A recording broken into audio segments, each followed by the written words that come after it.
पाकिस्तान से कितने प्लेयर्स हैं, कितनी टीमें हैं और क्या समझ के आपने ये इवेंट करवाने का इनेकार किया? जी, ये आपके इल्म है कि ये प्राइम मिनिस्टर यूथ प्रोग्राम के तहत ये कंपटीशंस हैं जो हायर एजुकेशन कमीशन का इनिशिएटिव है। उसके तहत ये डिफरेंट स्पोर्ट्स के इवेंट्स हैं और उसमें जो है वो यूनिवर्सिटीज़ से जितना भी टैलेंट है उसको हंट कर रहे हैं ताकि नेशनल लेवल पे और leading to international level Pakistan की रिप्रेजेंटेशन हो सके। और इसी सिलसिले में जो बैडमिंटन के लिए जो टैलेंट हंट था उसकी जिम्मेदारी जो है वो इकरा यूनिवर्सिटी को सौंपी गई थी और आज इसकी इनाग्रेशन हमने की है। इसमें जो है वो तमाम प्रोविंसेस और मेजर सिटीज़ की रिप्रेजेंटेशन है।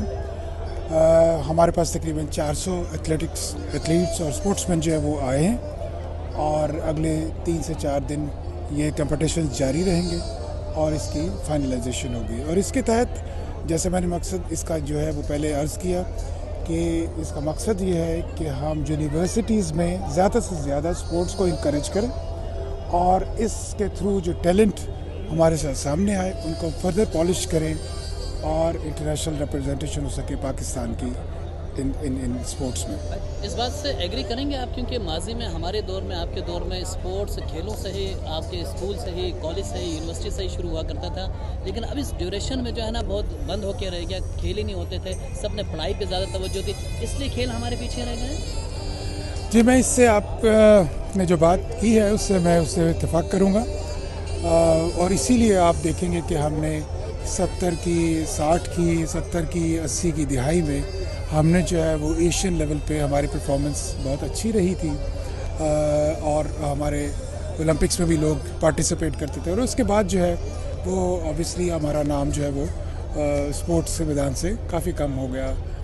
और इस इनिशिएटिव जो अभी दोबारा से जो लिया जा रहा है प्राइम मिनिस्टर यूथ प्रोग्राम के तहत, ये हायर एजुकेशन कमीशन का एक बहुत अच्छा इनिशिएटिव है और इसके लिए प्रोफेसर डॉक्टर मुख्तार को मेरा ख्याल है कि हम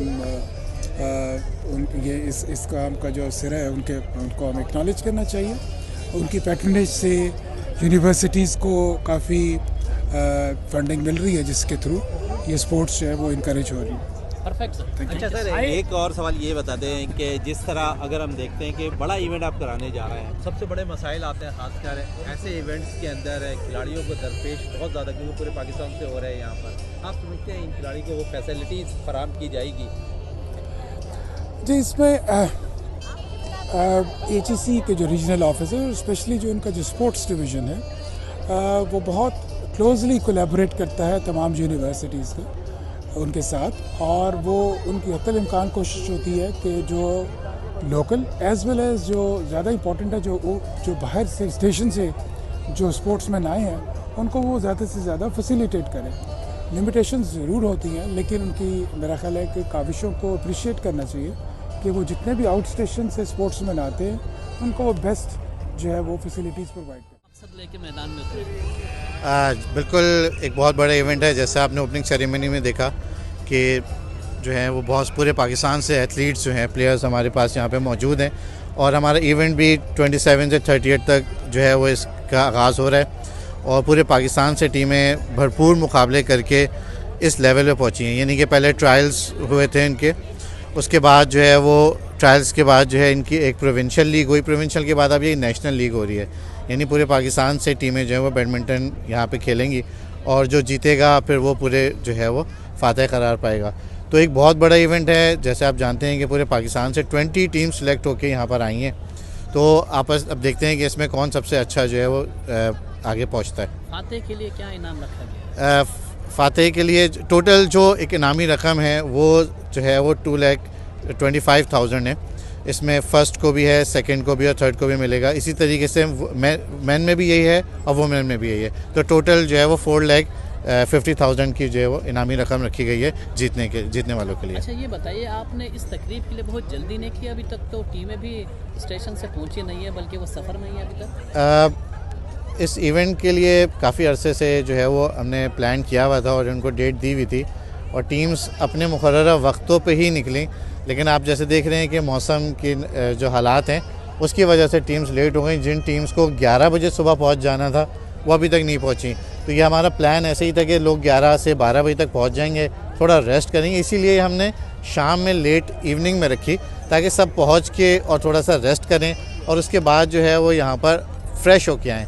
लेकिन आपको पता है कि पंजाब की तरफ से काफ़ी जो है वो स्मॉग की सूरत हाल है और सिंध में भी कुछ ऐसा है, तो इस वजह से टीमें थोड़ी सी लेट हुई हैं। अच्छा ये बताइए, आम तौर पे इतना बड़ा इवेंट करवाते हैं तो अकोमोडेशन का बड़ा मसला होता है, उसके लिए आप लोगों ने क्या इंतजाम किए और सहूलियात क्या देने प्लेयर्स को? बिल्कुल, अकोमोडेशन हमने बहुत पहले से तैयारी शुरू कर दी थी। इसके लिए मैंने ख़ुद पूरे कराची में घूम घूम के होटल तलाश किए कि जो हमारे बच्चों के लिए फिजिबल हों।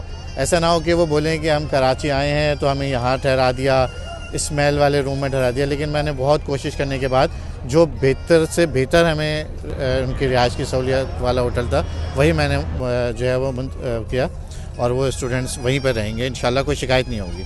ठीक है।